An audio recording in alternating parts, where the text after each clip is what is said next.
السمع والبصر والفؤاد كل أولئك كان عنه مسؤولا صدق الله العظيم رب اشرح لي صدري ويسر لي أمري واحلل عقدة من لساني يفقهوا قولي آمین یا رب العالمین۔ عزیز طلباء و طالبات، میں اسلام آباد سے تو ضرور آیا ہوں، لیکن آنا کسی اور کام سے ہوا تھا۔ یہاں پہنچنے کے بعد یہ پروگرام آپ کے ساتھ طے ہوا ہے، اور میں منتظمین کا بھی اور آپ کا بھی شکر گزار ہوں کہ ہمیں یہ ایک ملنے کا موقع مل رہا ہے، اور یہ ان کی کاوشوں کے نتیجے میں ہے۔ جس موضوع پہ مجھے اظہار خیال کرنا ہے، اس کا ایک جز تو وہ ہے کہ جس کو میں اور آپ محسوس کرتے ہیں، جدید دنیا وہ ہمارے سامنے ہے، لیکن اس کا ایک حصہ وہ ہے کہ جو علامہ اقبال کی فکر سے متعلق ہے، اور علامہ اقبال کو ہم سے جدا ہوئے تقریباً 80 سال ہو گئے ہیں۔ لہذا جب علامہ اقبال اور جدید دنیا کی ہم بات کریں گے تو جو اقبال کے سامنے کی دنیا تھی اس منظر کو بھی ذرا تھوڑی دیر سامنے لے آنا چاہیے، تب بات صحیح طور پہ سمجھ میں آئے گی۔ علامہ اقبال کی پیدائش سے بھی کوئی 20 سال پہلے پورے عالم اسلام پر اقوام غیر کا قبضہ ہو چکا تھا۔ آپ کو معلوم ہے کہ 1857 ہے وہ تاریخ کہ جب ہندوستان میں باقاعدہ انگلش گورنمنٹ قائم ہو چکی تھی، اور ہندوستان پورا تاج برطانیہ کے تحت آ چکا تھا، اور اس سے ملتے جلتے حالات باقی مسلمان ممالک کے بھی ہیں، وہ ملائیشیا ہو، جاوا ہو، سماٹرا ہو، عرب ہو، یہ تمام علاقے در حقیقت اقوام غیر کے قبضے میں آ گئے۔ اسی کا شکوہ علامہ اقبال نے اپنے وہ مشہور زمانہ نظم جو شکوہ ہے اس میں اللہ سے کیا تھا کہ ہم رخصت ہوئے اوروں نے سنبھالی دنیا، پھر نہ کہنا کہ ہوئی توحید سے خالی دنیا۔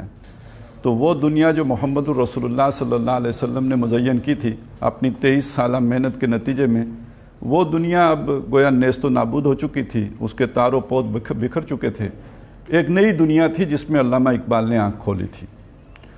اس دنیا کے جو سیلنٹ فیچر تھے، یا جو اس تہذیب کے یوں سمجھے جو بنیادیں تھیں، وہ اس کے بالکل برعکس تھیں کہ جو مسلم سویلائزیشن کی تھیں۔ اور اگر ہم دیکھیں اسے 3 چیزوں سے سمجھیں تو بات بہت آسانی سے سمجھ آ جائے گی کہ آپ اگر قرآن مجید کا مطالعہ کریں، سیرت رسول صلی اللہ علیہ وسلم کا مطالعہ کریں، تو آپ کو سب سے زیادہ زور ایمانیات پہ نظر آئے گا، ان دیکھے حقائق کو ماننے کی طرف۔ وہ چیزیں جو سائنٹیفکلی پرووڈ نہیں ہو سکتی، سب سے زیادہ زور ان پر ہے۔ یؤمنون بالغیب، ایمان رکھتے ہیں اس پر جو غیب میں ہے، یعنی غیب حواس خمسہ سے غیب میں ہے۔ جبکہ جس دنیا میں علامہ اقبال نے آنکھ کھولی اس میں صرف انہی چیزوں کو مانا جاتا تھا جو حواس خمسہ کی گرفت میں آتی ہیں۔ ان دیکھی چیزوں کے بارے میں زیادہ سے زیادہ جو بڑا ماڈریٹ ایٹیچیوڈ تھا وہ یہ تھا کہ ہمیں نہیں معلوم کہ ہیں یا نہیں ہیں۔ ہم یہ بھی نہیں کہتے کہ نہیں ہیں کیونکہ ہم ثابت نہیں کر سکتے کہ نہیں ہیں، لیکن یہ کہ ہم ان کے ہونے کا اقرار بھی نہیں کر سکتے، اس لیے کہ ان کا کوئی ثبوت نہیں ہے، نہ آنکھوں نے دیکھی ہے، نہ کانوں نے سنی ہے، نہ کسی نے محسوس کی ہیں، ٹچ کر کے بھی نہیں پتہ چلتا۔ لہذا وہ چیزوں کے بارے میں ہمارے سامنے کوئی سوال ہی نہیں ہے، ہیں یا نہیں ہے۔ اس کا نتیجہ یہ نکلا کہ انسان کے اندر جو اللہ تعالیٰ نے تجسس کا ایک مادہ رکھا ہے، اور ایک سینس ہے کہ وہ تلاش اور جستجو اور تجسس میں رہتا ہے، تو وہ کسی اندیکھی حقیقت کی تلاش کے بجائے، اور خاص طور پر خدا کی معرفت اور اللہ تعالیٰ کی پہچان، ادھر توجہ مرتکز کرنے کے بجائے اس کے سارا ذہن فوکس ہو گیا، اور اس کی ساری صلاحیتیں مرتکز ہو گئیں اس دنیا پر یا اس کائنات پر جو اللہ تعالیٰ نے بنائی ہے۔ یعنی صرف دنیا کا لفظ تو تھوڑا محدود ہو جائے گا، ہماری جو زمین ہے اسی کی حد تک بات چلی جاتی ہے۔ کائنات کا لفظ صحیح ہے کہ یہ جسے قرآن مجید آسمان اور زمین کہتا ہے، یعنی یہ کہ جتنے بھی اجرام سماویہ ہیں یا جو بھی ہمارے سامنے کون و مکان ہے، تو انسان نے اپنی ساری صلاحیتیں جو اللہ نے اس کو دی تھیں ان کو فوکس کر دیا کائنات کی چھان پھٹک پہ، اور اپنی صلاحیتیں بڑھا بھی لیں۔ اللہ نے دیکھنے کے لیے آنکھ دی تھی تو اس کے اوپر ٹیلیسکوپ بھی لگا لی، اور اس کے اوپر مائکروسکوپ بھی لگا لی، تو وہ پہلے سے دیکھنا بھی اس کا بہت زیادہ ہو گیا، اور پہلے سے ظاہر ہے کہ اس کی جو ہے قوت سماعت بھی بڑھ گئی، یعنی اس نے اپنی حسیات میں بہت زیادہ اضافہ بھی کر لیا، اپنے پہچان کی صلاحیتیں انسان نے بڑھا بھی نہیں۔ لیکن اس ساری بڑھوتری کا نتیجہ یہ نکلا کہ اس نے اپنی توجہ مرتکز رکھی کائنات کے اوپر، اور کائنات کے اندر اللہ تعالیٰ نے جو ورائٹی رکھی ہے، جو بھوک الممونی ہے اس میں، اور جو اس کے اندر اٹریکشن ہے، اس نے انسان کو اپنی طرف اس طرح پوزس کر لیا کہ وہ ان حقائق سے بالکل ہی بے خبر ہو گیا جن سے روشناس قرآن مجید کراتا ہے۔ اور پھر جب انسان نے اس پر فوکس کیا تو اس نے بہت کچھ یہاں دریافت کیا۔ ایجادات علیحدہ ہیں اور جو ڈسکوریز ہیں وہ علیحدہ ہیں۔ یہ جس کو اکثر و بیشتر جو ٹیکنالوجی ہے، یہ سارے وسائل کائنات میں موجود تھے نا، انسان نے ان کو بازیافت کیا ہے، تلاش کیا ہے، اور پھر ان کو ٹیکنالوجی میں تبدیل کیا ہے۔ اور اس کا میں ایک تقابل اگر آپ کے سامنے رکھوں یوں کہ قرآن مجید بتاتا ہے کہ حضرت سلیمان علیہ السلام ایک نبی تھے، اور ان نبی کو اللہ تعالیٰ نے بڑی سپر نیچرل صلاحیتیں دی ہوئی تھیں۔ ان کا ایک اس زمانے میں ایک ہوائی بیڑا تھا، وہ سفر کرتے تھے۔ کوئی آدمی 6 مہینے میں جو سفر کرے وہ ایک صبح میں کر لیتے تھے اپنے ہوائی بیڑے کی مدد سے۔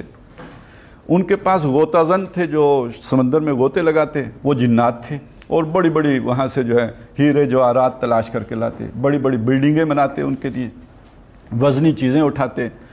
تو یہ سارے کام جنات کرتے۔ اب جنات کا تو ہمیں نہیں پتہ، کیونکہ سائنسی طور پر جن نہ ثابت ہوتا ہے، نہ ہم اس کا انکار کرتے ہیں نہ اقرار کرتے ہیں۔ لیکن آج انسان کے پاس جو قوت آ گئی ہے، جو طاقت آ گئی ہے ٹیکنالوجی کی مدد سے، وہ ان جنات سے زیادہ ہے۔ ایک 220 وولٹ کرنٹ میں ہی ایک جن سے زیادہ طاقت ہوتی ہے۔ وہ کرین جو بھاری بھاری بوجھ اٹھاتے ہیں، شاید جن بھی نہ اٹھا سکے جو کرین اٹھا لیتی ہیں۔ اور ہمارے جو سپرسونک جہاز ہیں تو وہ تو اس بیڑے سے کئی زیادہ تیز رفتار سفر کرتے ہیں جو حضرت سلیمان علیہ السلام کا بیڑا تھا۔ اب وہ 6 مہینے کا سفر کیا، وہ 6 سال کا سفر جو ہے 1 گھنٹے میں طے کر لیں۔ تو اس اعتبار سے یہ بات سمجھ لیجئے کہ انسان نے ان قوتوں کے اوپر دسترس حاصل کر کے بڑی طاقت حاصل کر لی، اور اس کا نتیجہ یہ نکلا کہ وہ اللہ سے غافل ہو کر اسی میں کھو گیا، گم ہو گیا اس کے اندر۔ آخرت سے غافل ہو کر دنیا ہی کی زندگی کی زیب و زیبائش اور زینت و آرائش اور خوبصورتی اس میں کھب کے رہ گیا۔ جستجو کے خوب سے ہے خوب تر کہاں۔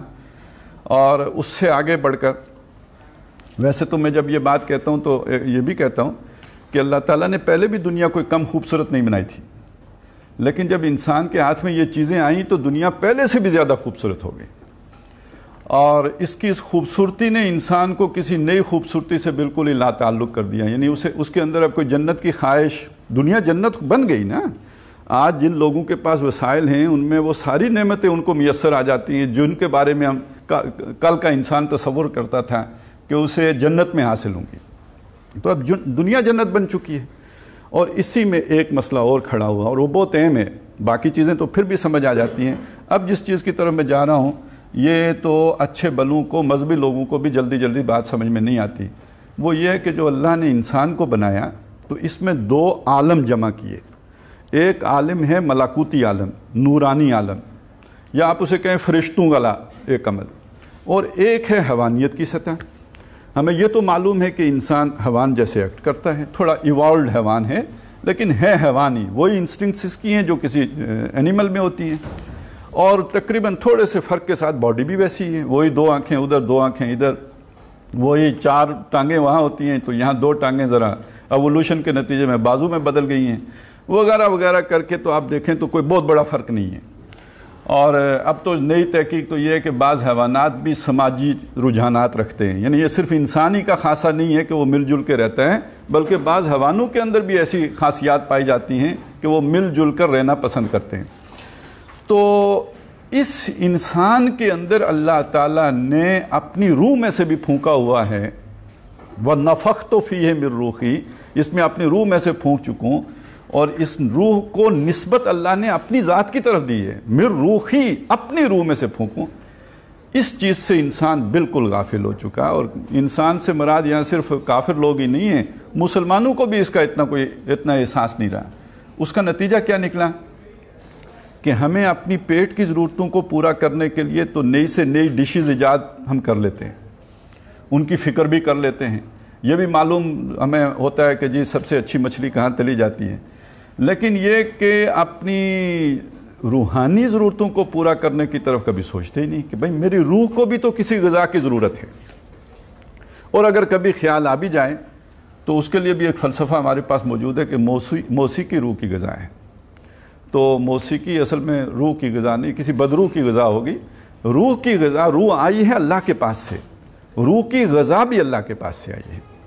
تو بہرحال یہ کچھ ضمنی چیزیں تھیں، میں نے آپ کے سامنے رکھی صرف اس مقصد کے لیے کہ میں یہ واضح کر سکوں کہ آج جس دنیا میں ہم رہ رہے ہیں، اس دنیا میں جو تہذیب ہے، جو سویلائزیشن ہے، جو اقبال کے دور سے چلی آ رہی ہے، اس کے ایمانیات ثلاثہ یہ ہیں: جسم کے مقابلے، روح کے مقابلے میں جسم کی اہمیت، آخرت کے مقابلے میں دنیا کی اہمیت، اور اللہ کے مقابلے میں کائنات کی اہمیت. اور یہ تینوں چیزیں وہ ہیں جو محسوس کی جا سکتی ہیں، وہ تینوں چیزیں وہ ہیں کہ جن کو ہم سائنسی طور پر ثابت نہیں کر سکتے. وہ قرآن پر ایمان کے نتیجے میں تو سمجھ میں آتی ہیں، اس کے بغیر ہمیں سمجھ میں نہیں آتی. اب اس کا جو نتیجہ نکلا وہ مختصر اگر ہم سمجھیں تو وہ یہ ہے کہ آج کا انسان اس سلسلہ علم سے بالکل کٹ گیا جسے ہم علم وحی کہتے ہیں. مسلمان ہونے کی حیثیت سے ہم مانتے ہیں کہ ہمیں یہ 2 آنکھیں اللہ نے دی ہیں، ان کے اندر جو قوت بصارت ہے وہ بھی اللہ نے دی ہے، کان بھی اللہ نے دیے ہیں، قوت سماعت بھی اللہ نے دی ہے، یہ ہم مانتے ہیں. اور ان سے جو ڈیٹا ہمارے دماغ کو فیڈ ہوتا ہے تو اسے پروسیس کر کے جو نتائج اخذ کرتا ہے، یہ صلاحیت بھی دماغ کے اندر اللہ ہی نے رکھی ہے، یہ بھی ہم مانتے ہیں. اتنا ہی یقین اس بات کا بھی درکار ہے کہ یہ قرآن مجید جو محمد الرسول اللہ صلی اللہ علیہ وسلم پر نازل ہوا، یہ اللہ کے علم کا خزانہ ہے، راہ ہے، یہ بلندتر ہے، یہ اس سے جو ہے وہ ایک میٹافزیکل حقیقت ہے جو اس میں بیان ہوئی ہے، ہماری ان چیزوں سے ہماری سمجھ میں نہیں آ سکتی. تو اس یقین کی کمی ہو گئی اور اس کی جگہ پہ وہی چیزیں جو دیکھی بالی ہیں حقائق کی دنیا میں انسان نے زندہ رہنا شروع کر دیا. اور یہ گلوبل ہے، اور یہ بھی اقبالی کے دور میں یا آج کے دور میں ہوا ہے کہ اب جسے ہم گلوبل کہتے ہیں تو وہ صرف گلوبل ہی نہیں کہتے، اسے گلوبل ویلیج بھی کہتے ہیں. یعنی کبھی انسان، میں نے آپ کے سامنے رکھی ہے، اس سے یہ بات محسوس ہوگی کہ شاید اس تہذیب کے اندر کوئی خیر نہیں ہے، اس میں کوئی اچھائی نہیں ہے، اس میں کوئی خوبی کی بات نہیں ہے، کیونکہ یہ تو بالکل اللہ سے، آخرت سے، روح سے مستغنی معاملہ ہے. لیکن علامہ اقبال نے بات ذرا اس سے مختلف کی ہے. وہ کہتے ہیں کہ اس میں برائی کا پہلو بھی ہے لیکن اس میں کوئی خوبی کا پہلو بھی ہے. جو خوبی کا پہلو ہے اس کو اقبال نے اس تہذیب کا انر کور قرار دیا ہے. یہ جو ان کی کتاب ہے نا، خطبات اور reconstruction of religious thought in Islam, ان کی ایک کتاب ہے، وہ نثر کی صورت میں، وہ شاعری تو ہے نہیں. تو اس میں انہوں نے یہ بیان کیا ہے کہ اس تہذیب کا ایک انر کور ہے، ایک اس کی ریڑھ کی ہڈی ہے جس پر یہ تہذیب کھڑی ہے. اور اس کے بارے میں علامہ اقبال کا دعویٰ یہ ہے کہ وہ قرآنی ہے. اور اس کی بنیاد یہ بیان کی ہے کہ یہ قرآن مجید تھا کہ جس نے انسان کو یہ تعلیم دی کہ ما لیس لک بہ علم، تم اپنا وہ موقف نہ بناؤ کہ جس کے لیے تمہارے پاس علم نہ ہو، معلومات نہ ہو. ان السمع، یہ جو سماعت ہے اللہ نے دی ہے، سننے کی صلاحیت، والبصر، یہ جو دیکھنے کی اللہ نے صلاحیت دی ہے، والفؤاد، اور ان دونوں سے جو کوئی ڈیٹا فیڈ ہوتا ہے اس سے فائدہ اٹھانے کی جو اللہ نے صلاحیت دی ہے، کل اولئک کان عنہ مسئولا، اس کے سب کے بارے میں اللہ کے ہاں پوچھا جائے گا. لہذا توہمات، الٹ پھیر میں نشانیاں ہیں ان لوگوں کے لیے کہ جو ہوش مند ہیں، عقل مند ہیں، انٹلیکچولز ہیں، ان کے لیے اللہ نے نشانیاں رکھی ہیں. اب ذرا اندازہ لگائیں کہ جن کو ہم صرف ایک فزیکل باڈی کہتے ہیں ان کو قرآن مجید اللہ کی آیات کہتا ہے. یہ ایک بڑی عجیب سی بات ہے کہ ایک محض جسم، اس کو قرآن مجید اللہ کی آیت کے طور پر پیش کر رہا ہے. اور آج کے مسلمان کا فوکس اس کے اوپر نہ ہو تو بہرحال جہاں کافروں کی وہ والی محرومی ہے، یہ مسلمان کی بھی تو محرومی ہے. تو یہ ہر پتا درخت کا اور ہر درخت اور ہر شے گویا اللہ کی قدرت کی، اللہ کے علم کی، اللہ کی وجود کی ایک بہت بڑی نشانی ہے. وہ اب تو چائنا ہی سے ساری چیزیں بن کے آتی ہیں. ایک زمانے میں شیشے کے برتن بنانے والی ایک فیکٹری نے ایک اشتہار چھاپ دیتے تھے وہ پی ٹی وی پہ. اس وقت ایک ہی چینل ہوتا تھا پی ٹی وی، اس پہ اشتہار آتا تھا. ہم نے شیشے کو ہیرے کی چمک دی ہے، شیشے کو ہیرے کی چمک دی ہے. اللہ تعالیٰ نے ان فزیکل باڈیز کو اپنی نشانیاں قرار دیا ہے۔ بہت بڑی بات ہے جو قرآن مجید نے کہی کہ یہ سب اللہ کی نشانیاں ہیں۔ اور افلا ینظرون الی الابل کیف خلقت، کیا تم دیکھتے نہیں اونٹ کیسے بنایا گیا؟ وإلی السماء کیف رفعت، اور آسمان کیسے بلند کیا گیا؟ وإلی الجبال کیف نصبت، اور پہاڑ کیسے جمائے گئے؟ وإلی الارض کیف سطحت، اور زمین کیسے بچھائی گئی؟ یہ سب دیکھ کے فذکر کو یاد آتا ہے کہ نہیں یاد آتا ہے؟ نشانی دیکھ کے کوئی یاد آتا ہے نا؟ یہ نشانیاں ہیں بکھری ہوئی، ان بکھری ہوئی نشانیوں کو دیکھ کر کسی کو یاد کرو، کوئی یاد آ جانا چاہیے، کوئی سپر کریٹر یاد آنا چاہیے نا، جس نے یہ سب کچھ اتنا منتظم اور منظم طور پر بنا لیا ہے۔ کھول آنکھ، زمین دیکھ، فلک دیکھ، فضا دیکھ، مشرق سے ابھرتے ہوئے سورج کو ذرا دیکھ۔ یہ تھا وہ پیغام اللہ کو سمجھنے کا یا پہچاننے کا جو قرآن مجید نے دیا یا محمد الرسول اللہ صلی اللہ علیہ وسلم نے اپنے دور میں سامنے رکھا۔ اور یہ وہ دور ہے کہ جب ابھی دنیا اس طرح کی انڈکشن کی عادی نہیں ہوئی تھی، ابھی وہی ارسطو، سقراط، افلاطون والی جو ہے وہ ایک استخراجی یا ڈیڈکٹیو لاجک کا دور چل رہا تھا، انڈکشن کی طرف ابھی دنیا آئی نہیں تھی۔ تو سائنس کی بنیاد در حقیقت رکھنے والے محمد الرسول اللہ صلی اللہ علیہ وسلم۔ آپ ان مظاہر فطرت پر غور کرو گے تو اس کے نتیجے میں آگے بڑھو گے۔ اور دوسری بات یہ سمجھ لیجئے کہ قرآن مجید کا جو پیغام ہے، یہ بڑی غلط فہمی ہے کہ یہ جیسے ہم مسلمانوں کے لیے، قرآن مجید کو اللہ تعالیٰ کہتے ہیں ہدی للناس ہے، یہ سارے لوگوں کے لیے ہدایت ہے۔ اور محمد الرسول اللہ کو اللہ تعالیٰ بیچ کے کہتے ہیں رحمت للعالمین ہے، سارے جان والوں کے لیے رحمت ہے۔ یہ تو ہم نے تو ایک قبضہ ناجائز کر رکھا ہے نا کہ ہم کسی اور کو دینے کے لیے تیار نہیں ہیں۔ ہم کسی کو کہتے ہیں تم چھو بھی نہیں سکتے، اس کو ہاتھ بھی نہیں لگا سکتے۔ اللہ نے تو یہ ساری نوع انسانی کے لیے اتارا ہے۔ اور اللہ یہ بھی کہتے ہیں الخلق عیال اللہ، یہ جو مخلوق ہے، یہ جو انسان ہیں، یہ اللہ کا کنبہ ہے۔ تو جیسے خاندان کے سربراہ کو اپنا کنبہ عزیز ہوتا ہے، اسی طرح اللہ کو یہ مخلوق عزیز ہے۔ یہ سارے کے سارے اچھے ہیں یا برے ہیں یا جیسے ہیں تیسے ہیں، یہ ہیں اسی آدم اور حوا کی اولاد جن کو اللہ نے چنا تھا، پسند کیا تھا۔ اسی سے آج یہ 6 ارب یا اس سے بھی زائد انسان دنیا میں بکھرے ہوئے ہیں۔ ان کی رہنمائی کے لیے اللہ نے اپنی یہ کتاب اتاری، ان سب کے لیے اسے ہدایت بنایا۔ لہٰذا اس وقت جو دنیا میں یوں سمجھیے کہ ایک جو تصور آیا ہے ان چیزوں کو دریافت کرنے کا، چھاننے کا، پھٹکنے کا، تو اس کی بنیاد در حقیقت قرآن نے رکھی تھی۔ یہ اقبال ایک پیغام دے رہے ہیں مسلمان کو۔ اور دوسری بات جو اقبال کہہ رہے ہیں وہ یہ کہ یعنی خود ان کے اپنے دور سے بھی 300-350 سال پہلے جو دنیا میں ایک نئی سوچ پیدا ہوئی اور مذہب سے ایک بیزاری پیدا ہوئی، بظاہر بڑی غلط بات ہے، بری بات ہے کہ لوگ مذہب سے دور ہو گئے، ایک گاڈ لیس سوسائٹی وجود میں آ گئی۔ لیکن اقبال اس کے اندر بھی ایک اچھائی دیکھ رہے ہیں۔ وہ یہ کہہ رہے ہیں کہ مذہب نے ایک جبر تھا کہ جو مسلط کر کے رکھا ہوا تھا، ان حقائق کے برعکس جو قرآن مجید چاہتا ہے۔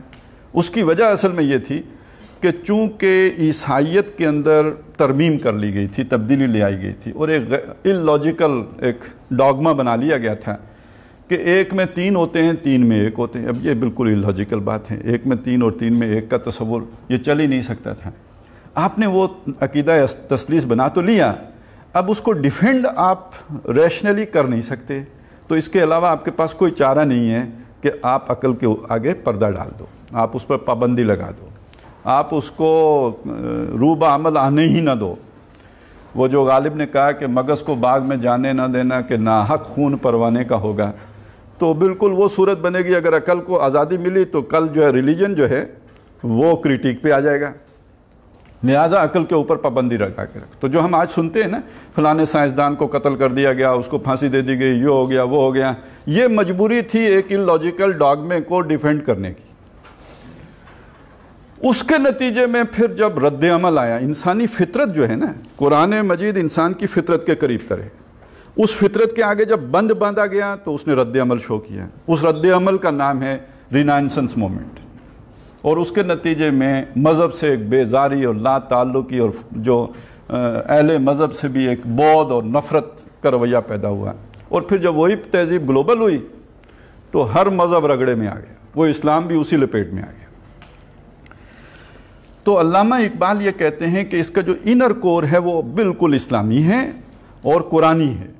اور اگلی بات یہ بتاتے ہیں کہ اس نے جو چیزیں دنیا میں رہنے کے لیے انسان نے اپنی عقل سے سیکھی ہیں، کیونکہ اس نے گائیڈنس جو اللہ نے دی تھی اس سے تو ناتا توڑ لیا ہے.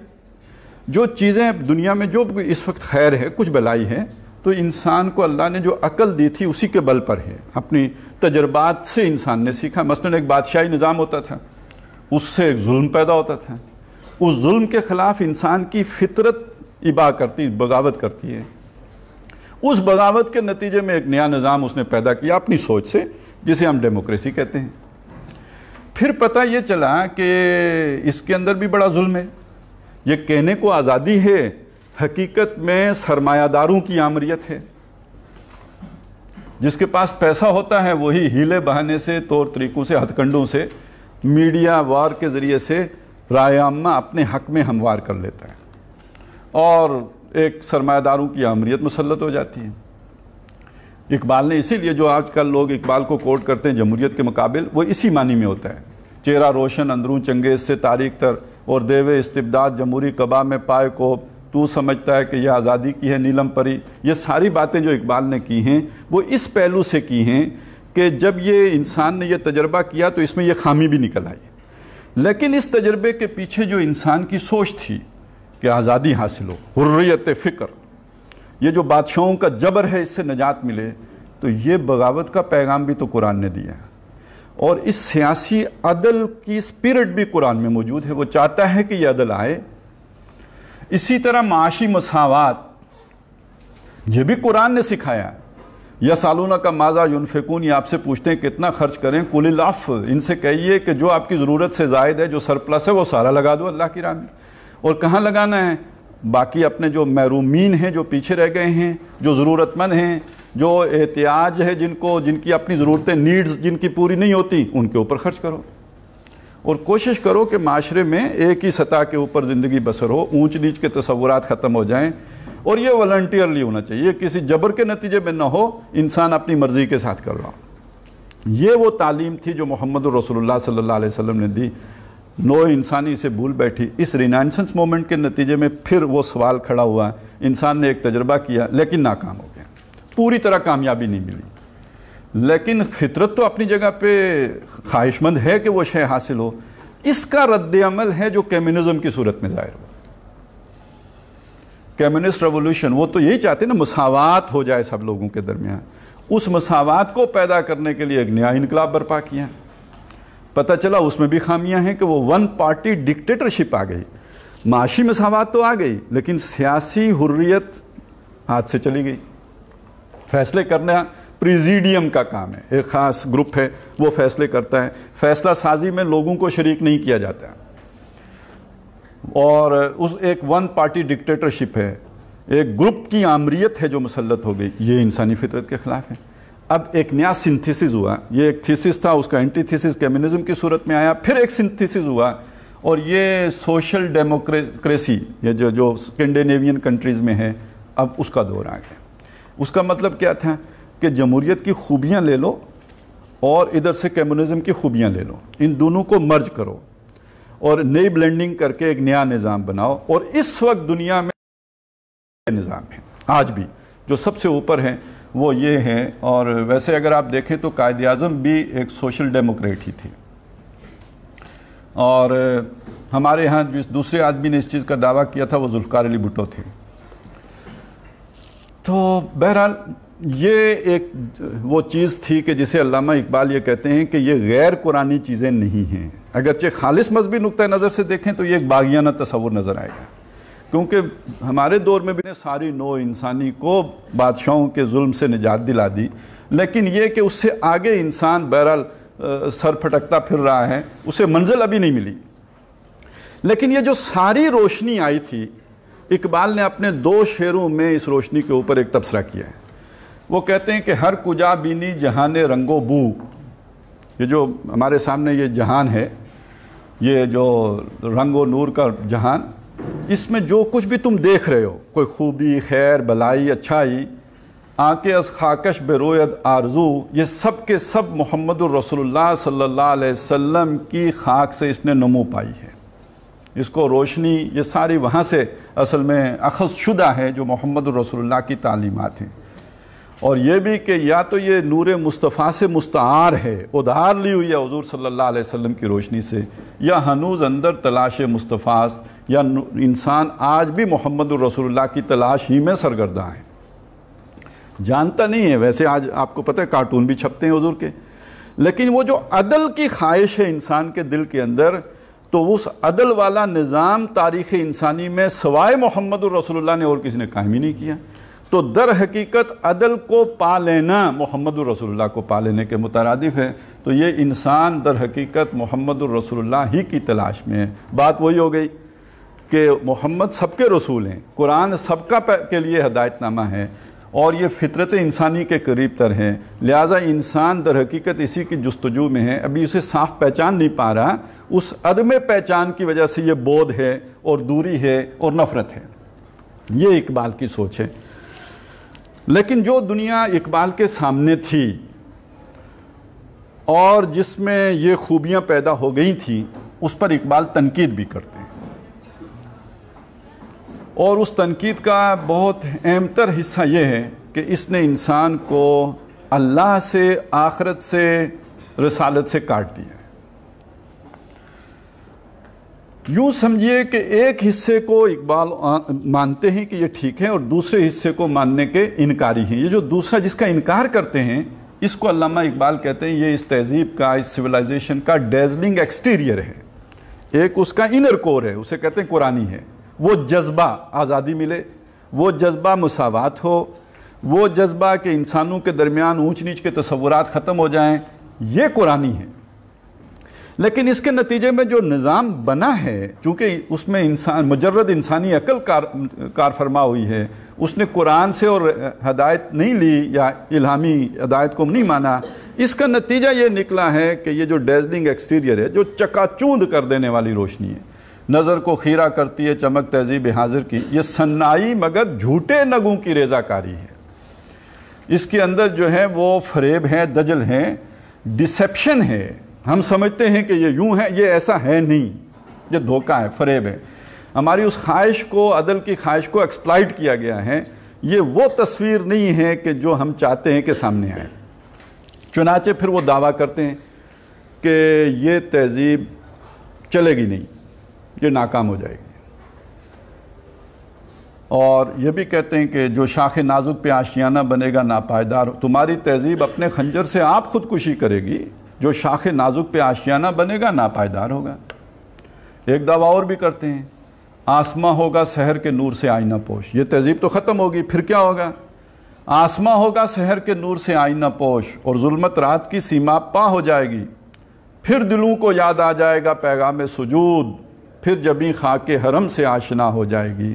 آنکھ جو کچھ دیکھتی ہے لب پہ آ سکتا نہیں، میں حیرت ہوں کہ دنیا کیا سے کیا ہو جائے گی. شب گریزاں ہوگی آخر جلوائے خورشید سے، یہ جہاں معمور ہوگا نغمہ توحید سے.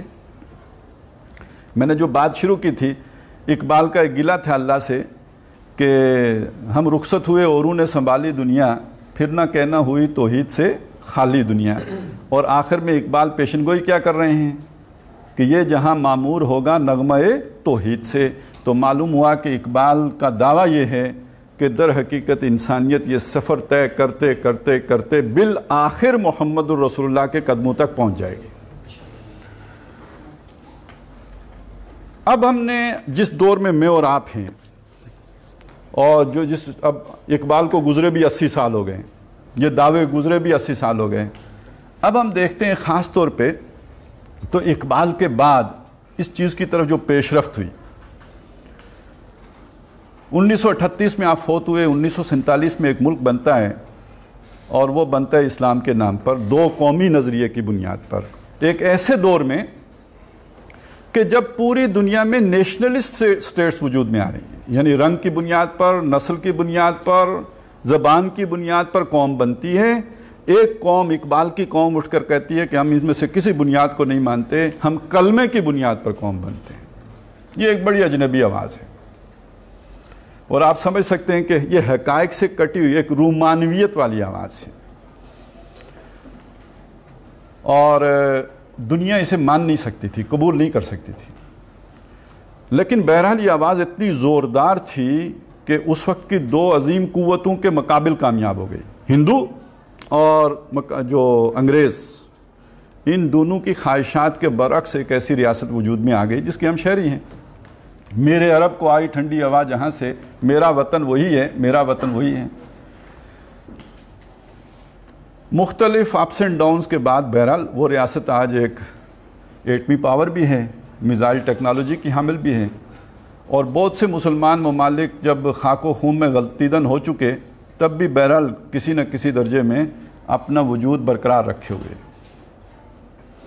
استحکام اسے اگر نہیں بھی حاصل تو کم از کم ابھی تک وجود کو بقا تو میسر ہے۔ عراق کی صورتحال نہیں ہے اس میں، لیبیا والی صورتحال نہیں ہوئی، افغانستان والی صورت سے دوچار نہیں ہوئی، تھوڑا بہت ہوا، لیکن یہ کہ بہرحال اپنے آپ کو سنبھال لیا ہے، تو یہ اقبال کا دیس ہے۔ دوسری جو تبدیلی ہم نے دیکھی وہ یہ کہ بہرحال وہ جو سنا ہے قدسیوں سے میں نے کہ وہ شیر پھر ہوشیار ہوگا، اس شیر میں ہوشیاری بھی آئی، اور تمام مسلمان ممالک یکے بعد دیگرے ان اقوام سے آزادی حاصل کرنے میں بھی کامیاب ہو گئے۔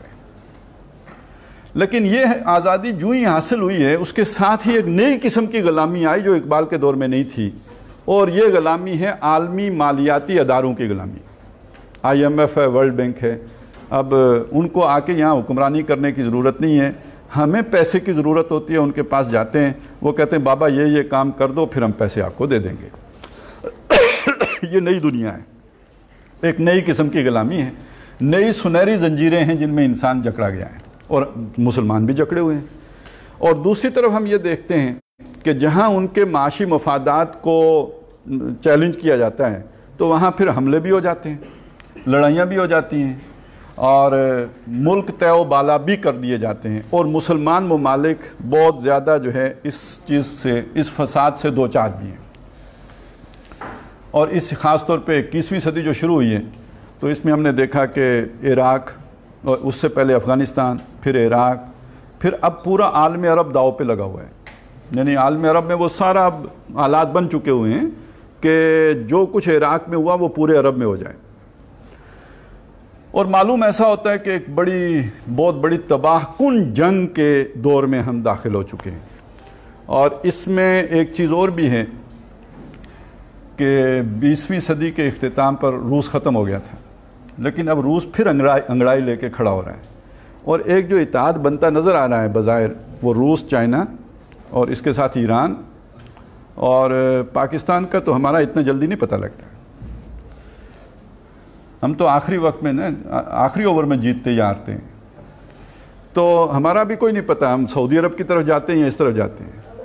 سعودی عرب اور وہ ایک علیحدہ بلاک بن رہا ہے، یہ ایک علیحدہ بلاک بن رہا ہے، اور یہ سارا ان کا جو کانفلکٹ آ رہا ہے وہ شام میں آ رہا ہے، کیونکہ شام وہ آخری جگہ تھی جہاں جا کے روس نے پوری طرح جسے کہتے ہیں نا اپنے پاؤں جما کے کھڑا ہو گیا۔ عراق اس کے ہاتھ سے نکل گیا، چپ رہا، لیبیا اس کے ہاتھ سے نکل گیا، اس کے گروپ کے لوگ تھے وہ چپ رہا، اس نے اپنے سارے نقصانات برداشت کیے۔ شام کی جگہ پہ جا کے روس پوری طرح میدان میں آ گیا، یہیں سے وہ کانفلکٹ شروع ہوا ہے جو ایک بہت بڑی جنگ کی طرف اب جا رہا ہے۔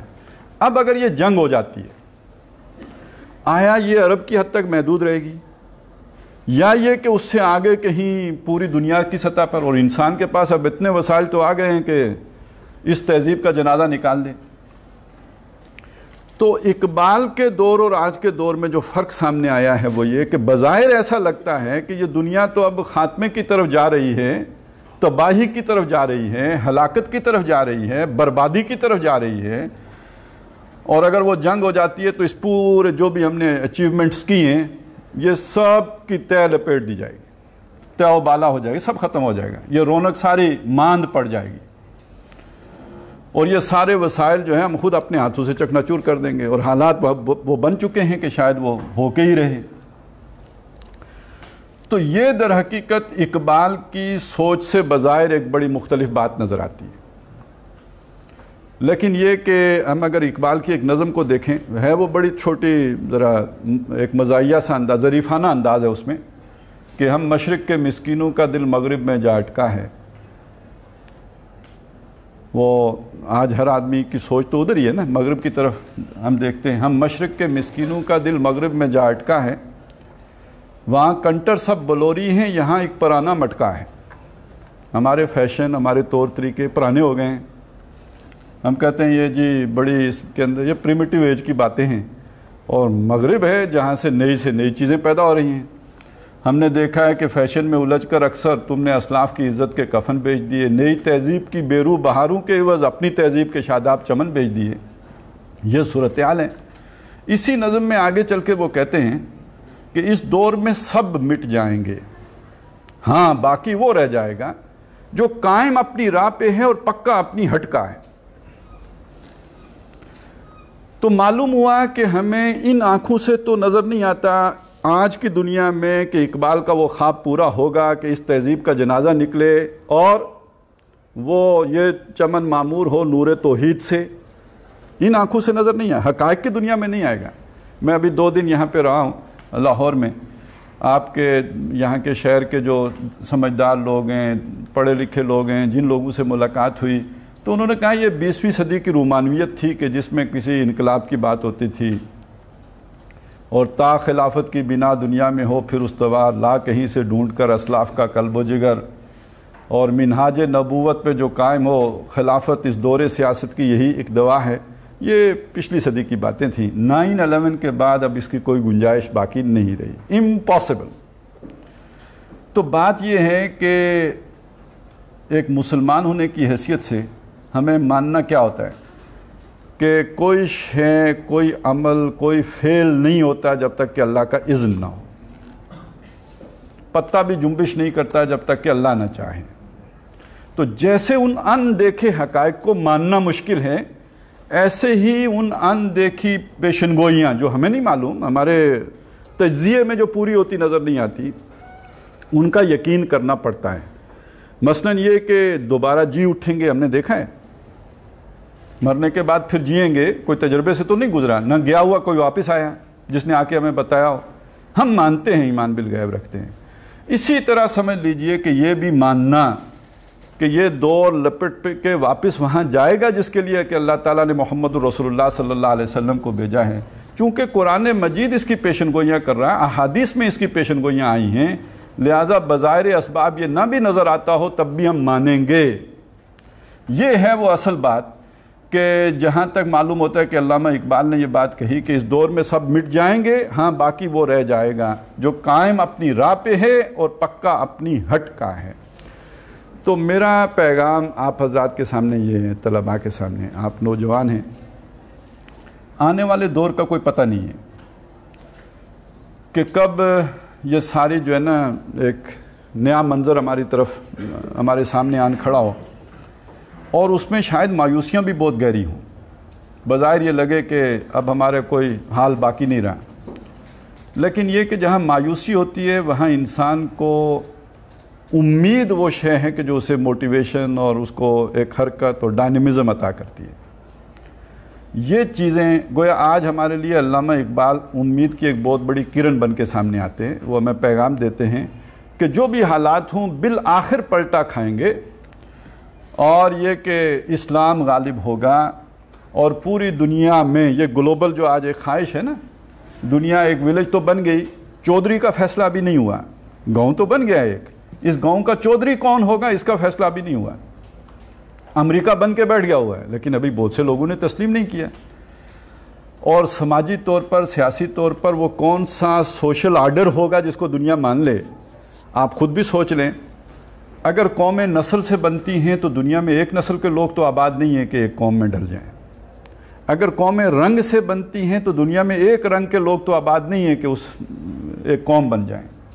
اگر زبانوں سے بنتے ہیں تو ایک زبان تو نہیں بولی جاتی کہ جو سارے لوگ ایک قوم بن جائیں۔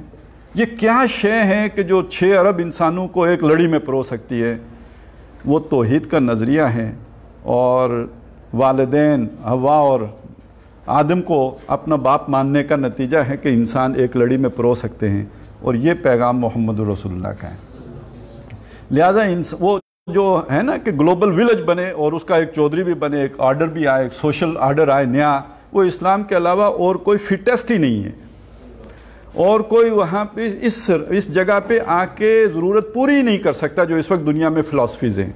لہٰذا وہ مستقبل ہے تو اسلام کا، اس میں کوئی شک نہیں ہے۔ البتہ کوئی بہت سارے اونچ نیچ آنے کے بعد بہت ساری اس دور میں جو سب مٹ جائیں گے تو مٹنے کے لیے کوئی نہ کوئی الاؤ چلانا پڑے گا نا، کوئی دہکتی آگ ہوگی، کوئی وہ جنگ کی صورت ہو، تباہی کی صورت ہو، جو بھی ہو، لیکن یہ کہ یہ یقین رکھنا کہ بالآخر اس تہذیب کی راکھ سے، اس کی تباہی کے بعد اس کی راکھ سے ایک نئی تہذیب جنم لے گی، اور وہ نئی تہذیب ہوگی محمد رسول اللہ کی صلی اللہ علیہ وسلم۔ تو اس دور میں ہمارے لیے علامہ اقبال کا یہ پیغام بہت اہم ہے۔ البتہ یہ کہ یہ جو نئی تہذیب ہوگی، اس میں اس سے ڈرنے کی ضرورت نہیں ہے کہ کوئی پاپائیت کا ریوائیول ہوگا یا ملائیت کا ظہور ہوگا۔ یہ جو نئی ہوگی انسان کے سابقہ سارے تجربات کا حاصل ہوگا، جو یورپ کی اچھی اچیومنٹس ہیں، جو انہوں نے اچھی چیزیں کی، وہ بھی اس کے اندر جمع ہوں گی، اور جو اسلام اور قرآن سکھاتا ہے وہ بھی، ان دونوں کی مرج کرنے کے نتیجے میں وہ ایک نئی تہذیب کی بنیاد پڑے گی۔ یہ اقبال کی سوچ ہے۔ تو اس میں ہمارے لیے کرنے کا کام ایک تو یہ ہے، اپنے پروفیشن کے ساتھ ساتھ ہم اپنے آپ کو ضروری دینی تعلیم سے بھی مسلح کریں، ہمیں معلوم ہو کہ قرآن مجید کی تعلیمات کیا ہیں، اور یہ ہماری ایک ایسی ذمہ داری ہے کہ جو رضاکارانہ طور پر ہم سر انجام دیں۔ یعنی ہمارے ظاہر ہے کلاس روم میں ہمیں نہ بھی پڑھایا جائے تو ہمارے پاس جو اس کے بعد وقت ہوتا ہے اس کو استعمال کر کے ہم قرآن کو سیکھیں، خود پڑھیں۔ عربی سیکھنے کا بھی اگر موقع نہیں، اتنا ٹائم نہیں ہے، تو ہم کسی کی تفسیر کا مطالعہ کر سکتے ہیں۔ اب تو تقریباً سبھی لوگوں کی تفسیریں بھی جو ہیں وہ PDF میں اور مختلف صورتوں میں ہمیں دستیاب ہوتی ہیں، نیٹ پہ بھی ہیں، تو ایک اپنا آدھا گھنٹہ 15 منٹ اس کے لیے مختص کر سکتے ہیں۔ میں ایک آیت روز سیکھوں گا، اور آپ لوگوں کو سیکھنے کے لیے کسی عالم دین کے پاس جانے کی ضرورت نہیں ہے، بلکہ یہ کہ اب آپ کے پاس وہ سارے ذرائع موجود ہیں، اسی دنیا نے پرووائڈ کیے ہیں، آج کی ٹیکنالوجی نے پرووائڈ کیے ہیں۔ آپ گھر بیٹھے اپنے جو بھی آپ کو میسر وقت ہے اس کو استعمال کر کے وہ سیکھ سکتے ہیں۔ تو جہاں اپنے ہم ان ذرائع سے اور بہت سے فائدے اٹھاتے ہیں تو یہ فائدہ بھی اٹھا سکتے ہیں۔ اللہ تعالیٰ ہمیں یہ کوشش کرنے کی توفیق عطا فرمائے اور اس کی ہمت دے۔ اب میں حاضر ہوں، آپ کے کوئی اگر سوال ہو اس سے، جیسے کہا گیا تھا ریلیونٹ سوال ہو تو اس کے لیے میں حاضر ہوں۔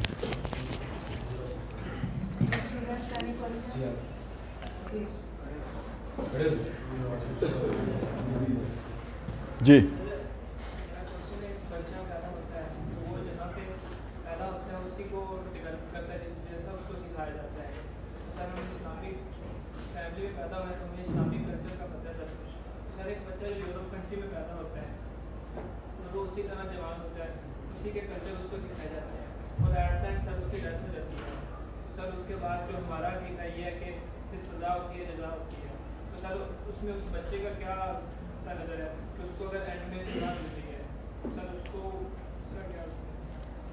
اچھا جی، تشریف رکھیں۔ دیکھیں، اللہ تعالیٰ نے انسان کو دنیا میں بھیجا ہے تو اسے بہت سی صلاحیتیں دے کے بھیجا ہے۔ ان صلاحیتوں میں سے ایک صلاحیت وہ ہے، یہ آنکھیں کان وغیرہ تو ہیں ہی، لیکن یہ کہ قرآن مجید یہ کہتا ہے کہ اس کو نیکی اور بدی کی پہچان بھی دے کے بھیجا ہے، اور انسان کی فطرت کے اندر کسی ایک پرفیکٹ بینگ کا تصور بھی موجود ہے، اور اکثر و بیشتر ہم اس کو کسی غلط پہ اپلائی کر کے تو وہ والی محبت جو اس پرفیکٹ بینگ کے لیے ہے، وہ جس کو ہم نے سمجھا ہوتا ہے غلطی سے کہ یہ وہ پرفیکٹ ہے، اس پر وہ ساری لگا دیتے ہیں۔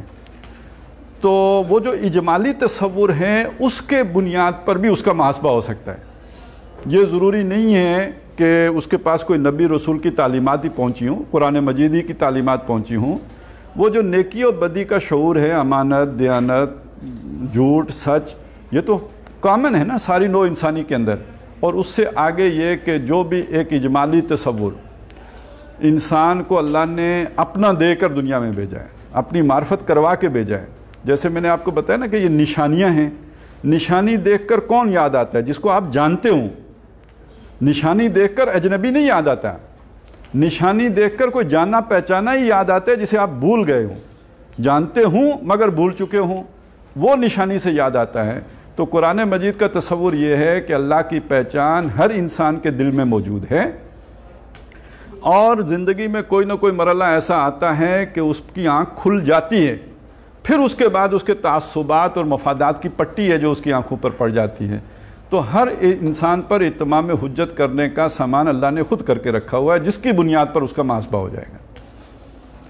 باقی اگر اس کے پاس رسالت کی دعوت یا پیغام پہنچ چکا ہو آپ کے ذریعے یا میرے ذریعے، تو پھر یہ ہے کہ اس کی بنیاد پہ بھی پوچھا جائے گا. اور اس میں زیادہ خطرے کی بات یہ ہے کہ وہ تو شاید بچ جائے, میرے اور آپ کا محاسبہ ہو جائے کہ آپ نے اس تک وہ پیغام کیوں نہیں پہنچایا تھا. ہیروئن تو پہنچائی تھی لیکن یہ کہ پیغام نہیں پہنچایا. ہاں وہ تفصیلات تو اسے نہیں معلوم ہوں گی لیکن اجمالاً تو معلوم ہو سکتا ہے, اسی اجمال کی بنیاد پر وہ کوسچن ہوگا. جی آپ سر, جو آپ یہ نئی تہذیب کی بات کر رہے ہیں یہ کب آئے گی اور کیسے آئے گی, اور اس میں ہمیں ظاہر سی بات ہے اب ہم بھی اسی سماج میں رہتے ہیں تو ہمارا بھی اس میں کوئی رول پلے ہوگا جو آپ کہہ رہے ہیں کہ ہمیں دن میں کم از کم ایک آیت ہم سیکھ لیں, تو اس طرح کرتے کرتے تو سینچریاں لگ جائیں گی, ہم تو گزر جائیں گے. جب ہم نے اوپر جانا ہے تو ہمیں بھی حساب کتاب ہوگا, کیونکہ وہ کہتے ہیں نا کہ جی اچھی بات ہے, سب لکھتے جاتے ہیں. اچھی بات ہے, تشریف رکھتے ہیں. دیکھیں تہذیبوں کا بدلنا اور نئی تہذیب کا آنا یہ حکومتوں کے بدلنے جیسا نہیں ہے, اس میں صدیاں لگتی ہیں, یہ بڑا لمبا پروسیس ہے, بہت ٹائم لیتا ہے. اور یہ تو صرف نبی صلی اللہ علیہ وسلم ہے نا کہ جنہوں نے 23 برسوں میں یہ کام کر دیا, اور وہ بھی ایک ایسی سوسائٹی میں کیا کہ جو ان سویلائز سوسائٹی تھی, وہاں کوئی ایک مضبوط نظام تھا ہی نہیں. آپ دیکھیں سلطنت فارس ہے وہ ایک امپائر ہے, سلطنت روما ایک امپائر ہے. یہ جو حضور صلی اللہ علیہ وسلم جس معاشرے میں آئے یہاں پہ کسی سلطنت کا تسلط ہی نہیں ہے, تو وہاں تو انہوں نے کر دیا. لیکن حضرت نوح علیہ السلام 950 برس آپ نے کام کیا ہے, اور جو چینج آئی ہے وہ اللہ تعالیٰ کے عذاب کی صورت میں آئی ہے, معاشرہ نہیں بدلا ہے. 950 برس یعنی 10 صدیاں لگ گئی ہیں. اب آ جائیں میرے اور آپ کے سے متعلق, تو پہلی بات تو یہ ہے کہ یہ تو دل سے نکال دیں کہ ضرور ہم اس تبدیلی کا منہ دیکھ کے دنیا سے جائیں, یہ ضروری نہیں ہے. لیکن یہ کہ یہ ہمارا نقطہ نظر ہونا چاہیے کہ میں اس میں کنٹریبیوٹ کر کے جاؤں. ایک دوڑ ہوتی ہے نا جو آپ 100 میٹر کی دوڑ کے جیت جاتے ہیں, تو ایک ریس وہ ہوتی ہے کہ جس میں آپ اگلے کو اپنی وہ پکڑا دیتے ہیں مشل, اور وہ پھر لے کے آگے دوڑنا شروع کرتے ہیں, فریش بندہ آ جاتے ہیں. تو یوں سمجھیے یہ نسلاً بعدہ نسلن ہوگا, لَتَرْكَبُنَّ طَبَقًا عَنْ طَبَقٍ. تو جس ایرا میں اللہ نے مجھے پیدا کیا میں اپنے حصے کا دوڑ لوں, میں وہاں تک پہنچا دوں. تو اس میں اہم تر بات یہ ہے کہ میرا ٹارگٹ وہ ہونا چاہیے, اور جو 10 یعنی جذباتی طور پر نہیں, وہ ایک ایسا انداز کہ بھئی جس میں ڈسپریشن ہو, وہ نہیں کہ ہو ہی جائے, بلکہ جتنا اس وقت ہونا ممکن ہے اتنا میں کام کر کے چلا جاؤں, تاکہ جو اگلی نسل آئے اس کو اگلے سٹیپ سے اس کام کو لے کے آگے چلنا پڑے. تو یورپ بھی اٹھا ہے, تو اس نے بھی دیکھیں جب وہ مسلمانوں نے اسپین پہ قبضہ کر لیا 7ویں صدی میں, تو پھر ان کا ریوائیول جا کے 15ویں صدی میں ہوا ہے نا, 800 سال کے بعد دوبارہ اٹھے ہیں. باقی یہ کہ آج کی دنیا کو اگر آپ دیکھیں تو اس کی ڈسٹرکشن کا عمل جاری ہے. علامہ اقبال کی اپنی زندگی میں پہلی جنگ عظیم ہو چکی تھی. اگر یہ تہذیب اتنی اعلیٰ و عرفہ ہے تو کیوں دو آپس میں اتنی بڑی لڑائی ہوئی ہے؟ لڑائی تو بہرحال کسی خامی کے نتیجے میں ہی ہوتی ہے نا, کسی ظلم کے رد عمل میں ہوتی ہے. پھر علامہ اقبال کے بعد دوسری جنگ عظیم بھی ہو گئی, اور اب تیسری جنگ عظیم کے دہانے پر ہم کھڑے ہیں. تو یہ تو اپنے ہاتھوں اپنی موت کا سامان کرنے جا رہی ہیں. نئی تہذیب کو بہرحال اٹھنے میں وقت لگے گا, یہ نہیں ہوگا کہ وہ ختم ہو گئی تو ایک دم اٹھ کھڑی ہوگی. اس کے لیے بہت سارا محنت اور جسے کہتے ہیں ایک جان غسل کام کرنے کی ضرورت ہوگی. اب آخری بات جو آپ نے پوچھا کہ ہمیں کیا کرنا ہے, میں نے ایک چیز تو بتا دی کہ ہمیں اس رخ پہ محنت کرنی ہے, لیکن اس کو ذرا واضح نہیں کیا. قرآن مجید ہمیں خود آ جائے سمجھ, ہم کسی کے مقلد نہ بنیں. مقلد بننے کا معنی یہ نہیں ہے کہ نماز کا بھی ہم کوئی نیا طریقہ نکال لیں. نماز تو ہم اسی طریقے پہ پڑھیں جس طریقے پہ لوگ پڑھتے ہیں. مقلد بننے کا میرا مطلب یہ ہے کہ ہم اپنی آنکھیں کھول کر اپنا لائے عمل خود بنائیں, اندھے مقلد ہم نہ ہوں. اس کے لیے ہمارے پاس رہنما قرآن مجید ہے. ہم قرآن کو خود پڑھیں گے تو ہمارے اندر وہ بصیرت پیدا ہوگی, وہ وزڈم پیدا ہوگا کہ ہم اپنے لیے لائے عمل خود بنا سکیں. تو اس لیے میں نے آپ سے عرض کی تھی کہ ہم اس کی طرف رجوع تو کریں نا, اس کو پڑھنے والے تو بنیں, سیکھنے کی کوشش تو کریں. باقی اس سے ہٹ کر جو کام یہ جب ہوگا تو یہ سمجھ لیجئے کہ یہ بہرحال کچھ منظم لوگوں کے ذریعے سے ہوگا, اس کے بغیر نہیں ہوگا. ان آرگنائزڈ لوگ دنیا میں کچھ نہیں کر سکتے، کتنی ہی باصلاحیت کیوں نہ ہو، اور اکیلا آدمی بھی کچھ نہیں کر سکتا ہے۔ اس کے لیے اجتماعیت چاہیے ہوتی ہے، جماعت چاہیے ہوتی ہے، اس کی تنظیم چاہیے ہوتی ہے، اس کے اندر ایک ربط چاہیے ہوتا ہے، آرگنائزیشن چاہیے ہوتی ہے۔ لیکن یہ کام کرنے کے لیے جس درجے کی ڈیووشن چاہیے، جو کمٹمنٹ چاہیے، پہلے وہ پیدا ہوگی تو کوئی اس درجے میں قربانی دے گا، اثار کرے گا اپنے وقت کا بھی، اپنی صلاحیتوں کا بھی، اپنے جو اس کا اپنے کیریئر کی قربانی بھی دے گا۔ اس کے بغیر تو نہیں ہوگا۔ وہ تو پہلے پیدا ہو، وہ جب تک قرآن مجید سے ہمارا تعلق نہیں بنے گا، وہ عام وعظوں سے وہ شے نہیں پیدا ہوتی۔ زندگی کا نقطہ نظر بدل جائے اور اس دنیا کے مقابلے میں وہ زندگی عزیز ہو جائے، پہلی چینج قرآن مجید یہ لے کے آتا ہے۔ یہ پہلی شے۔ سر میرا ایک کوشچن جی سر، آپ نے اسٹارٹ میں بات کی معرفت کی، پہچان کی، تو سر ہم آج کل کے دور میں جب اتنے فرقے ہو گئے ہیں اور ہم دنیا میں اس حد تک دھنس چکے ہیں کہ ہم ٹو بی ویری فرینک کہ ہم اللہ کو بھول چکے ہیں۔ ٹھیک ہے، ہم صرف نام کے مسلمان رہ گئے، ہمیں نہیں پتا کہ اللہ نے ہمیں کس لیے بنایا، کس لیے پیدا کیا، ہماری زندگی کا مقصد کیا ہے۔ تو ایسے اس سچویشن میں ہم معرفت کیسے حاصل کر سکتے ہیں؟ دیکھیں، معرفت حاصل کرنے کے لیے بہرحال پہلی بات تو یہ ہے کہ ہم دنیا کو قربان تو تبھی کر سکتے ہیں نا، کوئی اس سے بڑھیا شے، کوئی اس سے اعلیٰ چیز، کوئی اس سے بہتر تصور، کوئی اعلیٰ نصب العین ہماری نگاہوں کے سامنے ہو۔ تو جہاں تک معرفت کا تعلق ہے تو وہ کوئی ہمیں دنیا سے کٹ کر حاصل کرنے کی ضرورت نہیں ہے۔ یہ تصور ایک وقت میں رہا ہے کہ آپ دنیا سے کٹ کر معرفت حاصل کریں۔ علامہ اقبال کی سوچ یہ بالکل نہیں تھی کہ آپ دنیا سے کٹ کر معرفت حاصل کریں۔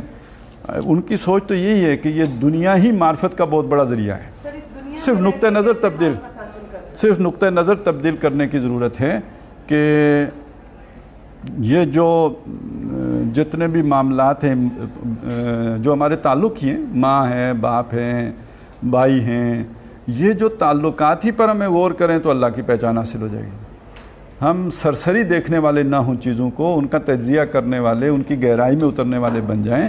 یہ ہر شے ہماری، کسی شے کو بھی پکڑ کے چلیں وہ ہمیں اللہ تک لے کے چلی جائے گی۔ آپ نے کچھ اور پوچھ رہی تھی؟ سر میں نے یہ پوچھا تھا کہ ہمیں اللہ کی معرفت کیسے ہو سکتی ہے دنیا میں رہ کے؟ ہاں، دنیا میں رہ کے ہی ہوگی نا، جو بھی ہوگی، اس لیے کہ دنیا سے اگر ہم کٹ کے کہیں جنگل میں چلے جاتے ہیں تو وہ مطلوب معرفت نہیں ہے۔ وہاں جا کے تو شاید ہمیں لگے کہ ہمیں معرفت حاصل ہو رہی ہے، وہ ڈسیپشن ہی ہوگی کوئی، کیونکہ وہ شاید اللہ تعالیٰ نے ہمیں دنیا میں بھیجا ہے، ایک سماج کے اندر بھیجا ہے، تو ہماری نیکی کا عمل تبھی اللہ کے ہاں نیکی شمار ہوگا جب ہم اس دنیا میں رہتے ہوئے وہ نیکی کریں گے۔ اور اگر ہم یہاں سے کٹ کے، انسانوں سے ہمارا کوئی واسطہ ہی نہیں ہے، نہ چوری کرنے کا موقع ہے ہمارے پاس، نہ کوئی اور جرم کا ارتکاب کرنے کا چانس رہا ہمارے سامنے، تو پھر ہماری نیکی کا کیا وزن رہ گیا؟ پھر تو ویسے ہی ہم فرشتے تھے۔ تو یہ تو سارا کچھ انسان کو میسر ہو تو پھر اس کے بعد ہی ہو سکتا ہے۔ مجھے میں نے جب میں بات کر رہا تھا کہ دنیا کی چکا چوند اور یہ وہ، تو مجھے ایک شعر ذہن میں آ رہا تھا، لیکن میں نے آپ کو سنایا نہیں، لیکن اب لگتا ہے کہ بتانا پڑے گا کہ یہ جو دنیا میں امتحان کے لیے اللہ نے بھیجا ہے، تو اس دنیا کو اللہ نے جو چکا چوند دی ہے، جو اب بہت بڑھ گئی ہے انسان کی اس ترقی کے نتیجے میں، اصل امتحان تو یہی ہے۔ اور اس کو اگر اس شعر کو سامنے رکھیں کہ رخ روشن کے آگے شمع رکھ کر یہ کہتے ہیں، ادھر آتا ہے دیکھیے یا ادھر کو پروانہ جاتا ہے، تو اللہ تعالیٰ بھی یہی دیکھ رہے ہیں کہ یہاں رہ کر اور اس اٹریکٹیو دنیا میں رہتے ہوئے آپ میری طرف متوجہ ہوتے ہو یا نہیں ہوتے، اور اللہ اکبر کہہ کے اس سب کو پیٹھ پیچھے پھینک دیتے ہو یا نہیں پھینک دیتے۔ تو اگر یہ اس کی ہماری نظروں میں کوئی وہ رہے ہی نہ، ہم یہاں سے کٹ جائیں تو پھر امتحان بھی ختم۔ اور سر آپ نے وحی کی بات کی تھی، تو وحی تو انبیاء پہ آتی ہے، تو اب کے ہمارے ان حالات میں وحی کا کیا؟ ہمارے پاس وحی محفوظ کر دی گئی ہے قرآن مجید کی صورت میں۔ قرآن مجید وحی ہے جس کو محفوظ کر دیا ہے ہمارے پاس، تو یعنی ہمارے دل پہ ڈائریکٹ تو نازل نہیں ہوئی، جبریل نے نہیں اتاری، لیکن محمد رسول اللہ صلی اللہ علیہ وسلم پر اتارنے کے بعد اس کو محفوظ کر کے ہم تک پہنچا دیا گیا اسی لفظوں میں، کوئی تغیر و تبدل شوشے کے بھی بغیر، جوں کہ تو ہم تک پہنچ گئے، بالکل محفوظ پہنچ گئے۔ جی آپ کر لیں۔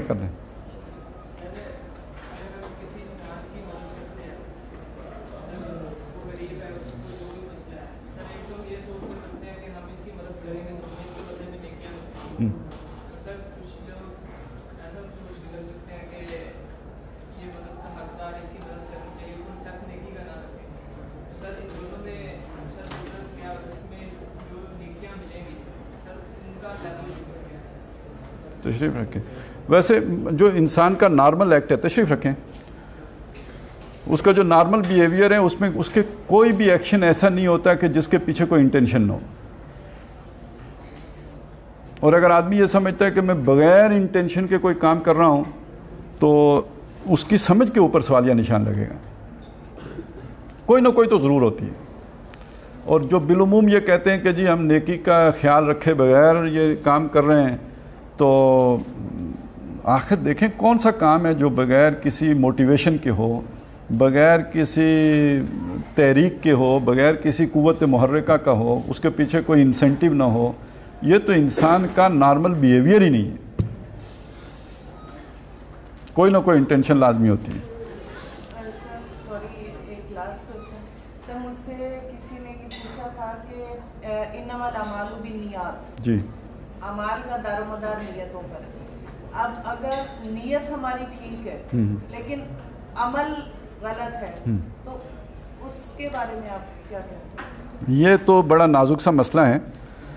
اس میں دو قسم کی چیزیں ہیں۔ کچھ وہ اعمال ہیں کہ جو ڈیفائن کر دیے گئے نبی صلی اللہ علیہ وسلم کے دور میں، جیسے اب نماز پڑھنے کا طریقہ ہے تو ہماری نیت بھی ٹھیک ہونی چاہیے، طریقہ بھی وہی ہونا چاہیے جو حضور صلی اللہ علیہ وسلم نے بتایا۔ قربانی کرنے کا طریقہ ہے، نیت بھی ٹھیک ہونی چاہیے اور قربانی کرنے کا طریقہ بھی بالکل وہی ہونا چاہیے جو حضور صلی اللہ علیہ وسلم نے بتایا۔ اب کچھ چیزیں وہ ہوتی ہیں کہ جو ڈیفائنڈ نہیں ہیں، اس میں نیت اگر اچھی ہے تو آپ نے جو کام کیا وہ کام اپ ٹو دا مارک نہیں بھی ہے یا وہ الاؤڈ نہیں بھی تھا، اچھی نیت کے ساتھ کیا تو توقع رکھی جا سکتی ہے کہ اس پر بھی آپ کو نیکی کا وہ مل جائے، نیت کی وجہ سے۔ وہ میں آپ کو اس طرح سمجھاؤں نا کہ فرض کریں ایک آدمی نے دیکھا کوئی جانور ہے جو پھر رہا ہے ایسے آوارہ، اسے خیال آیا کہ یہ کسی آدمی کا ہوگا، گم ہو گیا ہے، تو وہ اسے لا کے مسجد کے سین میں باندھ دیتا ہے کہ یہ مسجد ہے، پبلک پلیس ہے، سارے لوگ نماز پڑھنے آئیں گے اور آ کے دیکھیں گے تو جس کا ہوگا پہچان لے گا، اسے مل جائے گا۔ بعد میں ایک اور آدمی آتا ہے، وہ دیکھتے ہیں یار یہ کوئی بیوقوف آدمی مسجد کے سین میں جانور باندھ گیا ہے، یہ یہاں پہ آلودگی گندگی کر دے گا، وہ اسے کھول دیتا ہے۔ تو بظاہر اعمال ایک دوسرے سے بالکل متصادم ہو گئے، لیکن ان کی اچھی نیت کی وجہ سے دونوں اجر و ثواب کے مستحق قرار پائیں گے۔ ایک نے لا کے باندھا اس لیے کہ گمشدہ شے مل جائے، دوسرے نے کھولا اس لیے کہ یہ تو یہاں آلودگی کرے گا، گندگی پھیلائے گا، غلاظت کرے گا، اس لیے اس نے کھول دیا۔ تو عمل بالکل متضاد ہیں لیکن ان کی حسن نیت کی وجہ سے اپنا اپنا اجر دونوں کو مل سکے گا۔